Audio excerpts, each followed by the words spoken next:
India, at least 25 people have died as torrential rain triggered floods, landslides and flash floods across northern and northeastern parts of the country. The worst affected areas included Jammu and Kashmir, Ladakh, Nagaland, Assam and Uttarakhand, where rescue teams continue search operations amid forecasts of more heavy rainfall. From the Amarnath to Vaishno Devi Yatra, these two pilgrimages were temporarily suspended due to inclement weather. Even Char Dham Yatra has been affected. On the 20th of July, the sacred circuit of Uttarakhand was put on hold as heavy rain raised river levels and landslide risk across the state.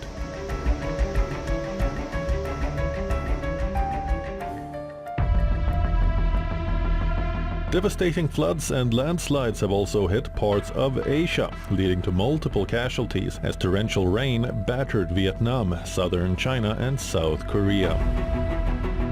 According to the National Center for Hydrometeorological Forecasting in Vietnam, the Phuc Thanh weather station recorded 206 millimeters of rain in 24 hours, causing homes to be swept away, power cuts and hectares of farmland destroyed.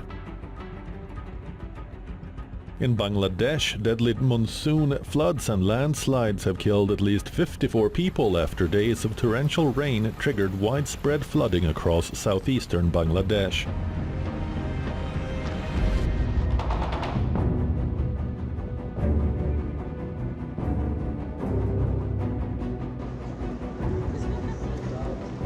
Meanwhile, many countries in Europe continue to suffer under a prolonged heat wave. While thunderstorms are typical during and after a period of extreme heat, the storms across countries such as France, Germany and Poland have been particularly severe, bringing floods, strong winds and heavy showers with large balls of hail.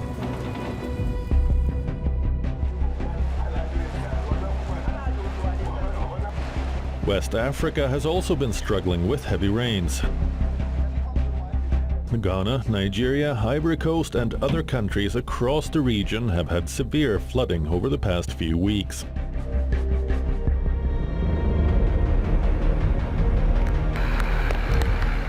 And the United States is facing 3 simultaneous weather emergencies: the wildfire smoke blanketing parts of the east, catastrophic floods continuing in Texas, and dozens of large wildfires burning across the west.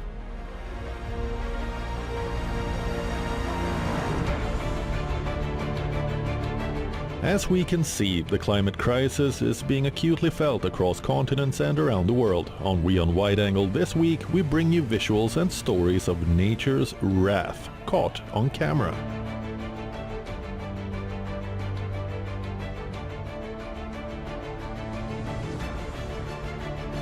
And understand if global warming is supercharging floods and displacing millions.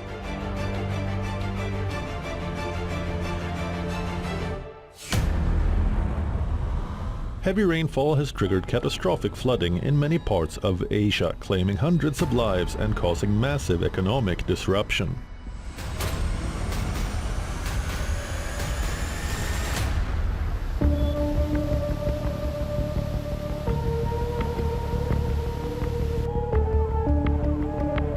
In the past few weeks, extreme rainfall has triggered flash floods in several parts of India, submerging several low-lying areas underwater.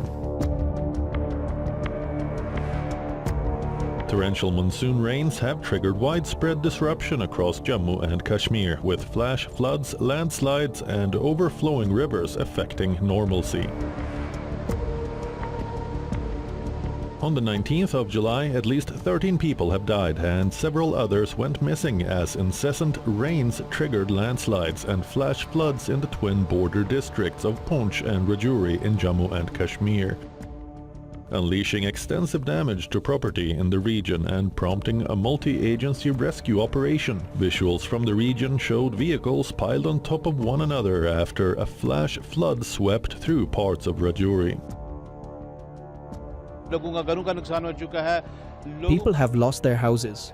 What I am trying to say is that the floods have pushed people 10 years back in time.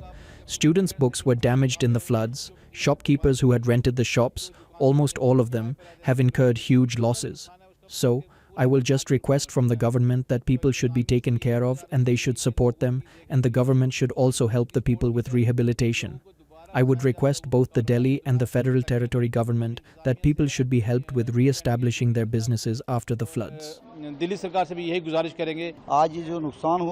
loss that has happened in this area where they had constructed a bus stand, according to me, it is a loss of around $5 billion to $6 billion. This includes the personal losses of the public as well as the loss of government. I will say that this happened due to the shortcomings of the administration and that the flood hit the bus stand.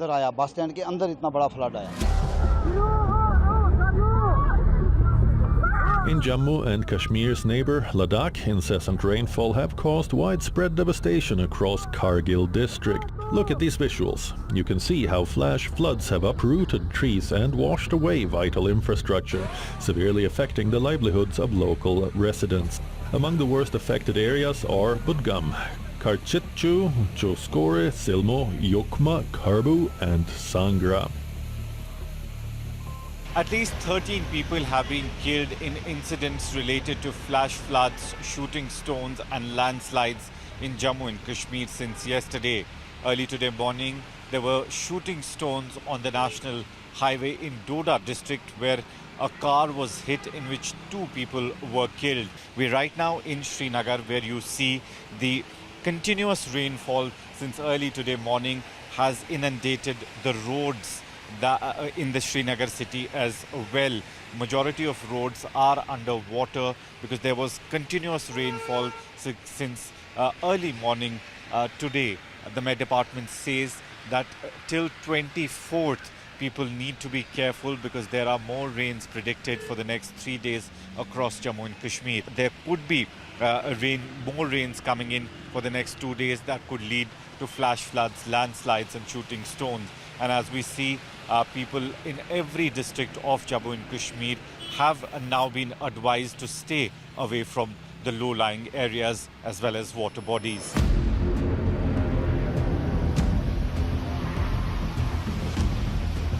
Relentless rainfall under the red alert in Uttarakhand has severely disrupted normal life, with fresh damage reported from several parts of the state. Cracks have appeared on the Dehradun-Mussoorie road near the Paniwala Band stretch, prompting authorities to shut the route for vehicular movement. The decision was taken as a precautionary measure after the highway developed visible cracks due to continuous heavy rainfall, raising concerns over the stability of the road.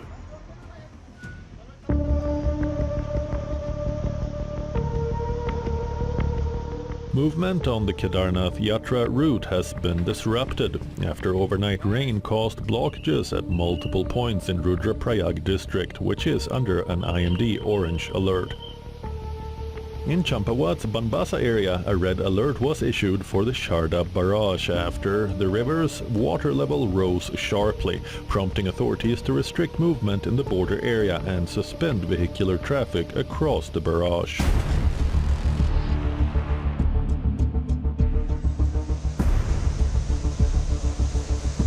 On the 13th of July, parts of India's northeastern Assam were submerged due to the release of water from swollen Brahmaputra River's dam.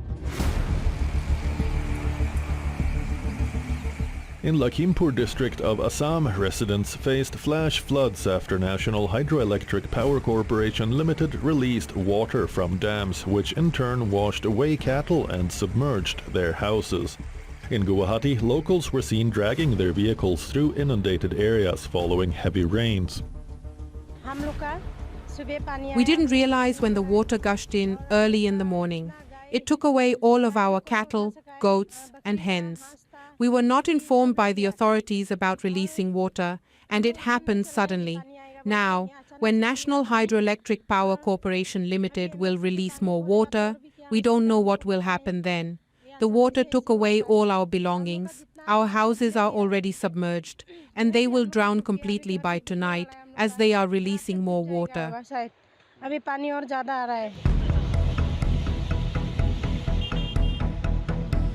Assam's flood situation deteriorated with the deluge sweeping across eastern and upper Assam, inundating hundreds of villages, disrupting rail connectivity and forcing the army to launch Operation Jal Rahat as rescue efforts intensified.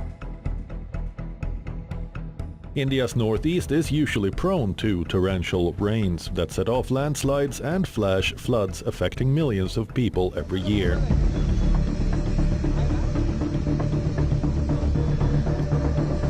For a country as vast and geographically diverse as India, the arrival of monsoon signals both relief as well as a testing time ahead. From a horrific landslide captured on camera from the hills of Kerala to the widespread disruption in Maharashtra and Gujarat, torrential rains left a trail of destruction in several parts of the country this season.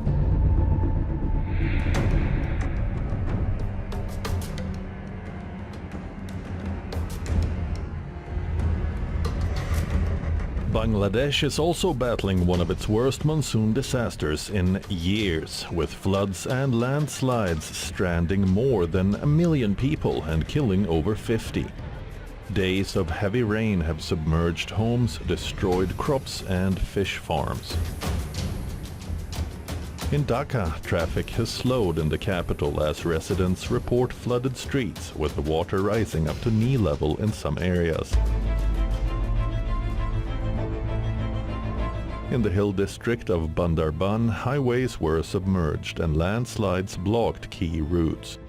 Swollen rivers inundated surrounding areas, forcing many villagers from their homes. Unstable hillsides collapsed under relentless rainfall, impacting camps in Cox's Bazar, where more than 1.2 million Rohingya refugees live in overcrowded camps in what is known as the world's largest refugee settlement. Thousands of families have been displaced while rescue teams continue emergency relief operations in flood-hit communities. The camps, among the largest in the world, are made up of densely packed shelters built largely on unstable hillsides.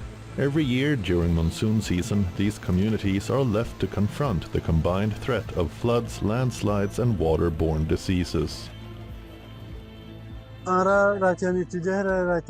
Suddenly, at around 1 a.m., a landslide buried our entire house under a mass of earth. My brother and I somehow managed to survive, but the other 5 members of our family were trapped beneath the debris. Hearing our screams, nearby residents rushed to the scene and immediately began rescue efforts. They were able to dig out 1 person alive, but the remaining 4 were recovered dead.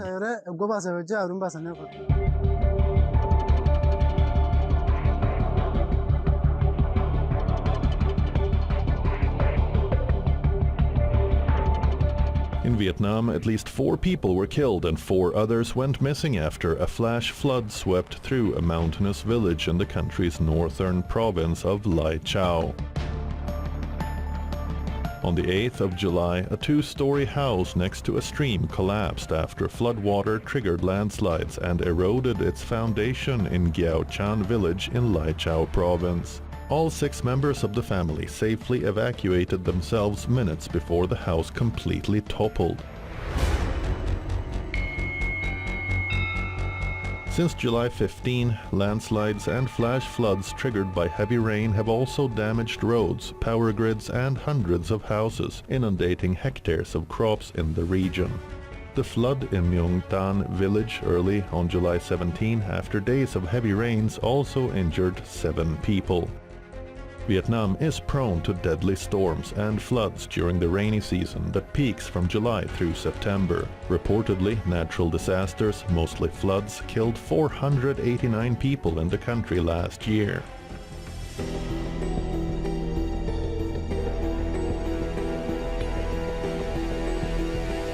On the 13th of July, severe flooding was reported from China. In northern Hebei province and northeastern Liaoning province, roads were submerged and cars got swept away, while people were seen swimming and paddleboarding. Several cars were seen crashing into each other in Quancheng, a county in Hebei, as they bobbed up and down a waterlogged road before being carried away by the current. The floods came after Typhoon Bavi, the most powerful storm to strike mainland China this year, brought heavy rain to the eastern coast and violent winds to the area's densely populated cities, testing the country's ability to cope with extreme weather.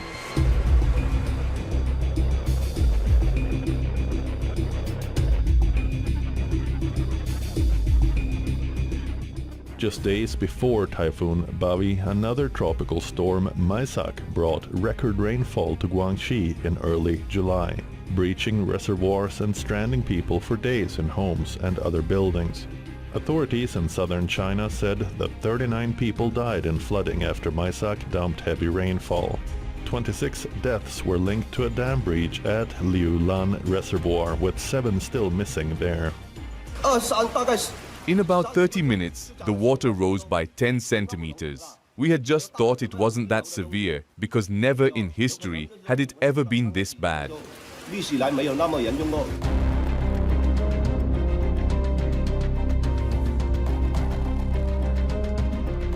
Residents searched through mud and debris for survivors after devastating floods hit Afghanistan's Nuristan province.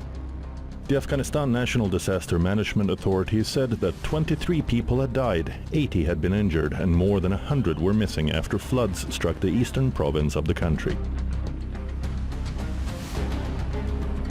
The provincial capital city of Parun was among the areas affected.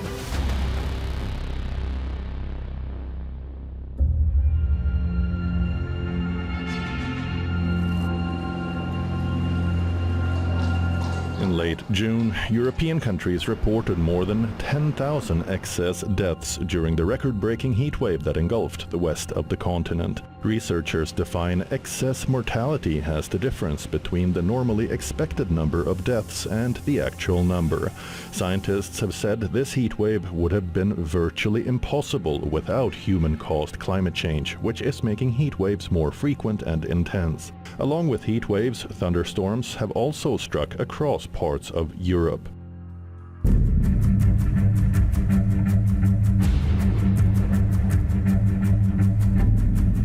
While thunderstorms are typical during and after a period of extreme heat, the storms in France have been particularly severe, bringing flooding, strong winds and heavy showers with large balls of hail.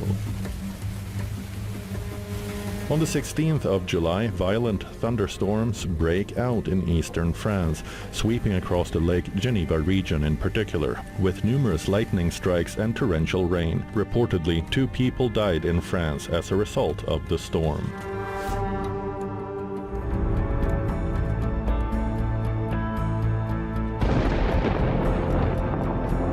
On the 22nd of July, a powerful thunderstorm lit up the night sky over Split in Croatia. The dramatic visuals of lightning were caught on camera. The storm pummeled the city with heavy rains and strong winds, upending the summer season in the Balkan nation.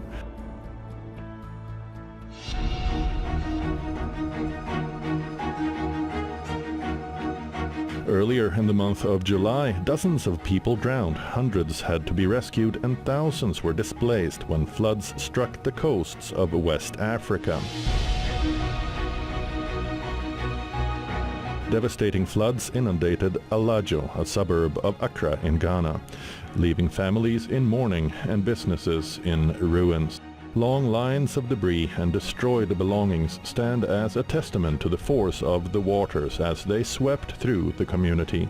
Residents said the water rose to hazardous levels within a matter of hours before spilling over the banks of the drain and rushing into homes with little warning. The flood has left behind mud, debris, and shattered livelihoods. I'm a graphic designer and a teacher as well. All my machines, you can see my laptops and computers, and everything is damaged. I have just given them out as scraps.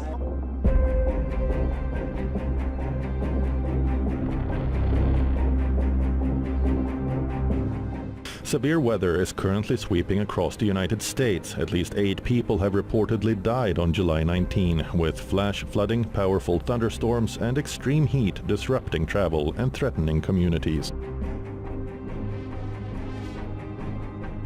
More than 2,000 flights were reportedly cancelled on the 21st of July, with airports in New York City, Philadelphia, and Washington, D.C. amid warnings of thunderstorms and flash floods.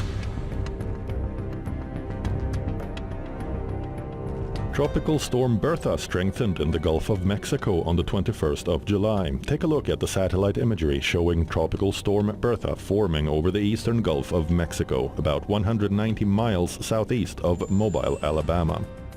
But it was expected to weaken as it chugs closer to the U.S., bringing coastal flooding and heavy rain from the Florida Panhandle to Louisiana.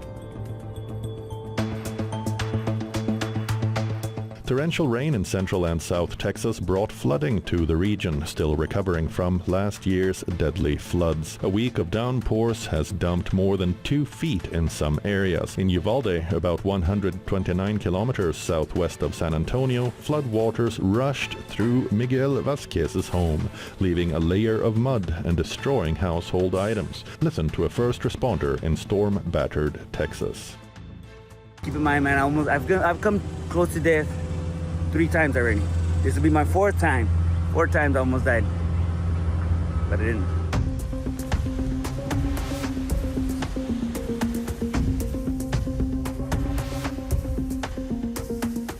In South America's Chile, heavy rains have left 13 people dead. Officials have declared a state of catastrophe in the Coquimbo region, as the province of Huasco, after heavy rains triggered floods and mudslides. Storms have struck from the country's central region down to the south, causing widespread flooding, road closures, and damage to homes.